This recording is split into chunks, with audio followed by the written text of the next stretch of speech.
today we'll be talking about political participation. Or more specifically, why certain groups of people do or do not participate in the elections based on their background.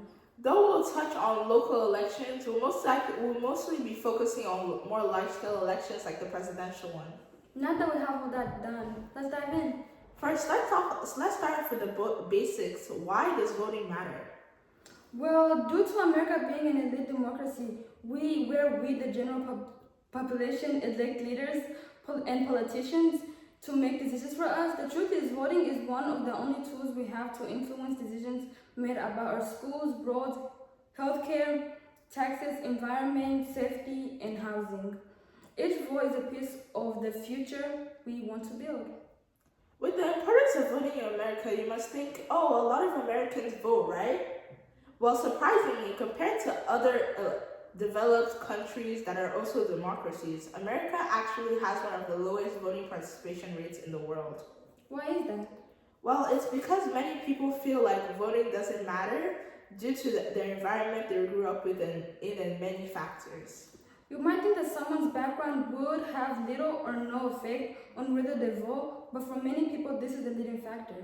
From people knowing that the state they live in is primarily on one side, whether Republican or Democrat, so them thinking, oh, my vote will not affect the outcome, to many structural barriers that state laws put in place, to just even knowing that your state isn't a swing state. A lot of things can discourage voters from voting.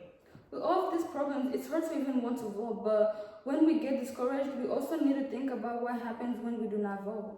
The truth is that leaders pay the most attention to people they think will put them back in office. So if you let your age or your hometown or your state's laws stop you from voting, you're not only doing a disservice to yourself, but you're also doing a disservice to a lot of people around you. A good example of this is how older people are more likely to vote. According to US News, out of all 18 to 25-year-olds who are eligible to vote, only 48% did, while 71.9% out of all the 65 and older year-olds who are eligible voted, which is a much higher percentage. This could be due to many factors, or because like older people have more time on their hands to vote, or maybe they are more in tune to things happening in their community. Whatever the reasons though, it is obvious that due to the high percentage of voters being older people and politicians wanting to get their vote, laws end up favoring the older generations.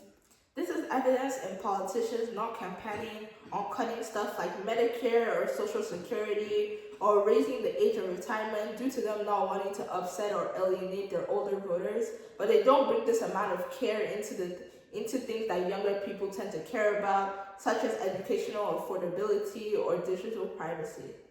Another example of this is how socioeconomic status voting affects your laws. According to Pew Research Center, the more money you make and the more educated you are, the more likely you are to vote. There are many factors contributing to this, such as educated people tend to be more informed, but the result is the same. People of high socioeconomic status tend to benefit from the laws the most, leading to many working class communities' problems being ignored. The truth is that policies reflect the priorities of those who show up. This is a big part of why voting matters.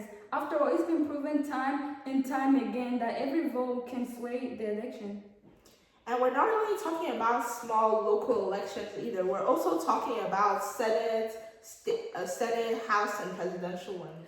For local and state elections, it is very regular for elections to be decided by fewer votes. After all, according to AmericanProgress.org, in the year 2016 alone, more than 340 state office elections were decided by fewer than 500 votes. Of those, more than 85 were determined by fewer than 100 votes. Though many people know this about local elections, they get a lot more skeptical when we say the same things about bigger elections. Well, the truth is that though it happens a bit less often, many bigger elections are also determined by small margins.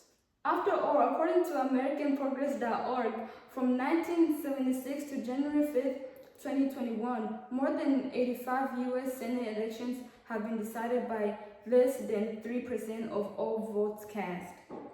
Not to mention the more than 410 U.S. House elections that have been decided by less than 3% of all votes cast from the same time frame. The same rule also applies to presidential elections due to the way they are decided. You see, presidential elections are not determined by the total numbers of votes Americans cast, but rather a system known as the Electoral College, where each state is allocated Electoral College votes equal to its number of U.S. senators and representatives. There are 538 electoral college votes in total, and to become a president, a candidate needs to get at least 210 votes. Many people might think this system means votes matter less, as the winner of the presidential election is not always the candidate that receives the most public votes. But the truth is that due to the electoral college votes being allocated by the number of U.S. senators and representatives and the amount of senators changing based on the state's population, the electoral college actually inflates the importance of a handful of swing states, which means that they have more power when it comes to choosing the presidents.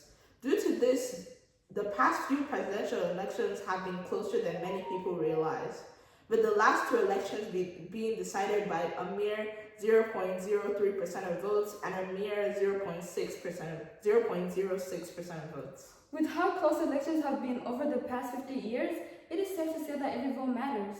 So now that we know how much each vote matters, how can we get the public to know more about this? Ooh, I'm listening. Well, first, we need to find a way to contact a representative so they can help us put the ideas we give them. That part's easy. Most representatives actually have a lot of contact information online so the public can get in touch with them. So what ideas should we give them? Well, first, we can try to convince them to make voting easier. After all, it is proven that states with earlier voting, mail-in ballots, or same-day registration constantly see higher turnout. Okay, so basically the simpler the process, the more people show up.